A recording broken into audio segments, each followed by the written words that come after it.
That's the right move. That to me is the right move to pay Trevor Lawrence. And that to me, $50 million a year is not an overpay. I know it was in, that $50 million a year threshold is an elite group of quarterbacks that are there. Mahomes, Burrow, Herbert, Lamar. And I understand Trevor Lawrence has not had the accomplishments yet that those guys have had, or the postseason success that some of them like Mahomes and Burrow have had. But I think Trevor Lawrence is worth it. I think Trevor Lawrence is one of those guys that is, I think to me, he's capable of winning a Super Bowl in Jacksonville. Last year was a brutal year in 2023. He was bad. The team was bad. Just an inexcusable end to the season where they missed the playoffs. With that said, do I think Trevor Lawrence is going to be going forward more like the end of the 2022 year where they got hot, got into the playoffs and won a playoff game? Or like 2023 where it was underwhelming and you wanted more and you felt disappointed by the Jaguars?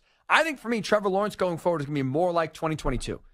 I think he's going to have a big year in 2024 here, really bounce back. I think 2023 is a good, I don't say humbling because he's still young, but a good kind of wake-up call of just like the importance of detail. And I think he's going to really prove a lot of doubters wrong this upcoming season.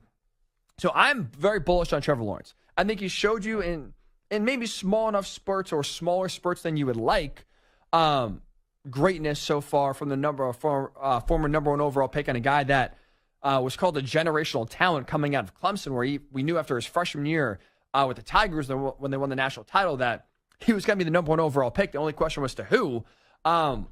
It's been underwhelming so far his career. But with that said, though, I do think he's still young enough. I still think there's enough greatness in him where he can climb the ranks moving forward. And I think he is good enough to win the Jaguars a Super Bowl. So I would feel, if I'm Jacksonville, I'd have no qualms whatsoever about giving Trevor Lawrence an extension. I don't think, to me, he's in the Tua Tagovailoa camp.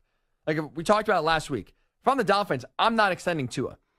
Because for me, I don't think Tua is a quarterback that can get you and win you a Super Bowl.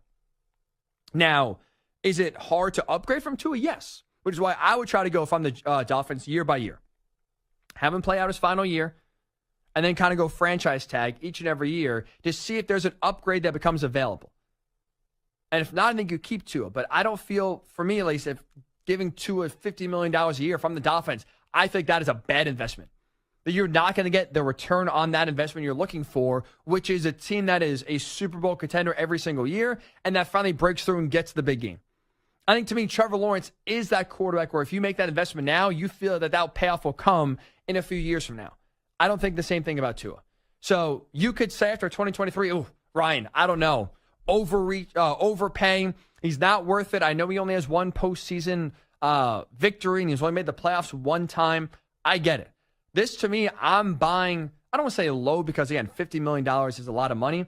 I think this is an investment where if you're the Jaguars, you feel really good about your return. This is not an overpay. I think this is a really smart move if you're the Jaguars. Lock Trevor Lawrence up long term. I don't think you will be disappointed.